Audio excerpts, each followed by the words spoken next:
Antes de que nos adentremos en los oscuros secretos de esta historia, suscríbete al canal y pulsa el botón de me gusta inmediatamente. Comencemos. Esta es una de esas historias que se quedan grabadas en la memoria de la gente, no como un cuento de fogata, sino como una herida que nunca cerró. Sucedió en el gélido invierno de 1842 en las entrañas de la Sierra de Arteaga, Coahuila. Una época en la que una familia entera, 7 personas, se esfumó sin dejar rastro de la faz de la tierra. Díganme en los comentarios desde donde están leyendo esto, porque para entender lo que pasó, hay que entender cómo era ese lugar. Arteaga no era solo un sitio aislado, era otro mundo. Hablamos de cañones profundos, una niebla tan espesa que se tragaba el sonido y bosques de pinos tan altos que parecían tocar el cielo. Las familias vivían separadas por días de camino. La ley era un rumor, un comisario podía tardar semanas en aparecer, si es que aparecía. Era una tierra de secretos. En diciembre de ese año, el frío caló hondo, congelando los arroyos desde sus orillas. Era el escenario perfecto para una tragedia. Allí, en la ladera más alta y remota, vivía la familia Solís. El patriarca era don Julián, su esposa Elena y sus 5 hijos, de entre 16 y 4 años. Julián era un hombre duro, de pocas palabras, que levantó su propia casa con troncos de oyamel. Su propiedad estaba a más de 1 kilómetro del sendero principal, que apenas era una brecha. Nadie los veía seguido, y en aquel entonces, eso no era raro, podías pasar un invierno entero sin ver a tu vecino más cercano. Pero los Solís tenían algo diferente. Sus vecinos, que vivían a 5 kilómetros, decían que la familia siempre estaba nerviosa, vigilando las sombras, como si esperaran que algo saliera del bosque oscuro. La última vez que alguien los vio fue el 23 de noviembre de 1842. Don Julián bajó hasta el pueblo para abastecerse de harina, sal, queroseno y municiones. El tendero, don Melquiades, anotó todo en un libro de contabilidad que aún se conserva en los archivos históricos. Melquiades relató después que Julián actuaba de forma extraña, inquieto, mirando constantemente por encima del hombro. Cuando le preguntó si todo iba bien, Julián solo murmuró algo sobre el frío que ya viene y se apresuró a regresar a la sierra. Esa fue la última vez que alguien vio a un Solís con vida. Al principio, nadie sospechó nada. Pero al acercarse la Navidad, una vecina llamada Rosario Méndez se preocupó. Le había prometido a Elena llevarle pan de pulque y conservas. El 26 de diciembre, Rosario hizo el recorrido. Fue brutal, la nieve le llegaba a los tobillos y el aire quemaba al respirar. Cuando divisó la casa, supo que algo andaba mal. No salía humo de la chimenea. En ese clima, eso era una sentencia de muerte. No había ruidos, ni niños, ni animales en el corral. Un silencio sepulcral que ni el viento rompía. Rosario gritó sus nombres. Nada. Empujó la puerta y, para su horror, estaba sin tranca. Nadie dejaba la puerta abierta en la sierra. Jamás. Al entrar, el frío era el mismo que afuera. Las cenizas del fogón estaban heladas. Lo que vio la dejó helada. La mesa estaba puesta, los platos servidos y una olla con restos de asado de puerco, ahora congelado. Camas deshechas, como si se hubieran levantado con una prisa desesperada. Sin señales de lucha, ni muebles rotos, ni sangre.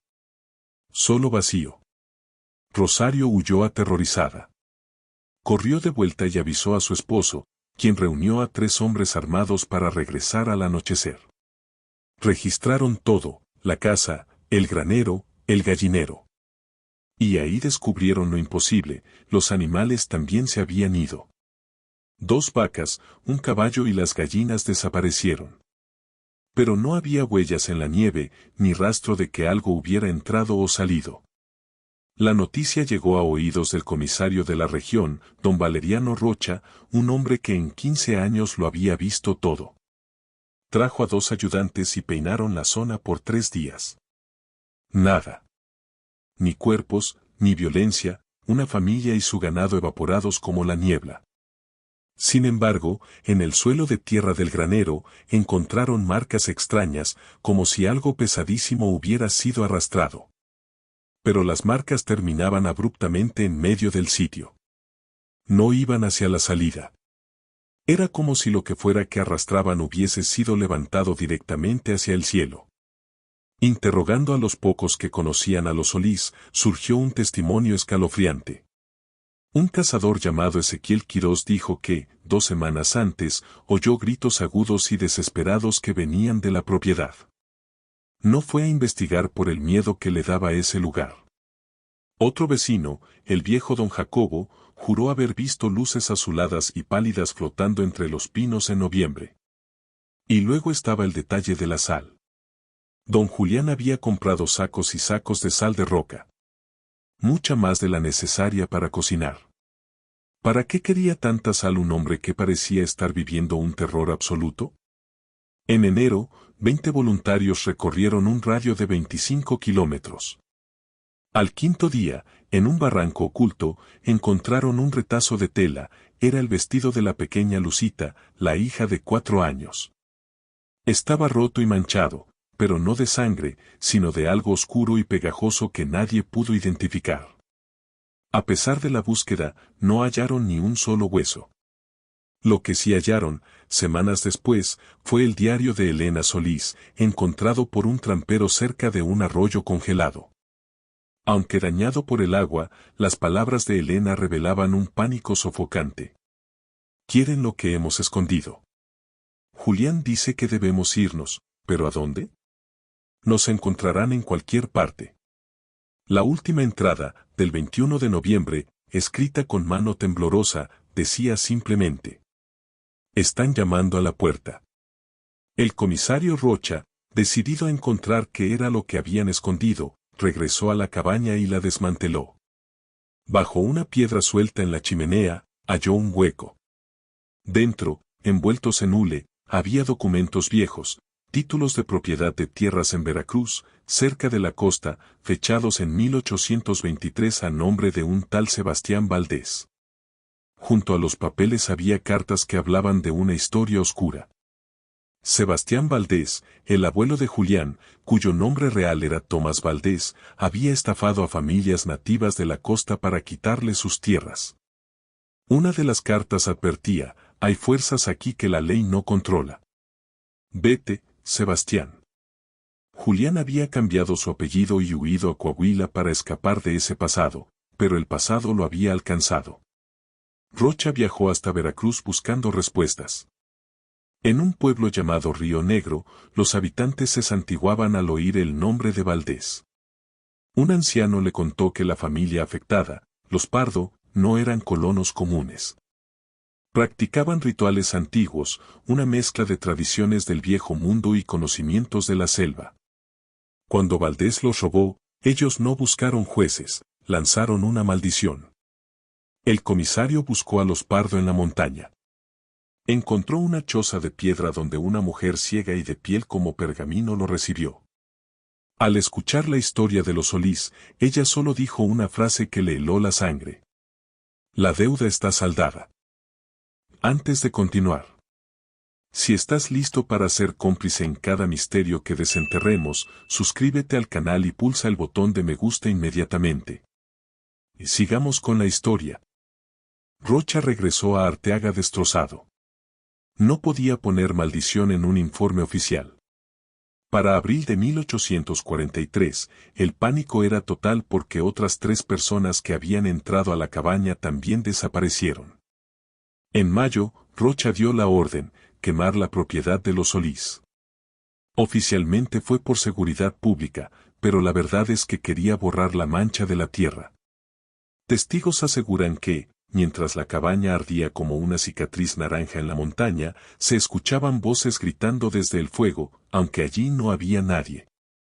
Parecía que el fuego lo había solucionado, pero en la sierra de Arteaga, las cenizas nunca terminan de enfriarse. Las desapariciones cesaron por un tiempo y la vida siguió su curso.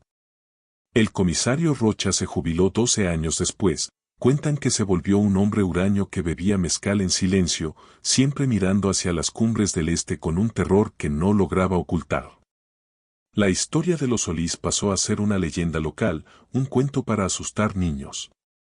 La tierra, quemada y reclamada por la maleza, fue finalmente confiscada y vendida por impuestos impagos. En la década de 1850, un hacendado llamado Augusto Webb compró el terreno. Era un hombre práctico, de la ciudad, que no creía en embrujos de monte. Construyó una casona nueva justo sobre los mismos cimientos de la cabaña Solís. Durante unos meses, todo fue paz. Su esposa, Catalina, esperaba su primer hijo. Pero al llegar el otoño, el bosque despertó. Pasos nocturnos, Augusto oía gente caminando fuera de la casa, al salir con el candil, no había nadie. Sombras en la periferia, Catalina juraba ver figuras moviéndose en las esquinas de sus ojos que desaparecían al mirarlas de frente. Rechazo animal, los caballos se encabritaban y se negaban a acercarse a las ruinas del viejo granero. En noviembre, exactamente 12 años después de la desaparición original, Catalina dio a luz. Fue un parto oscuro.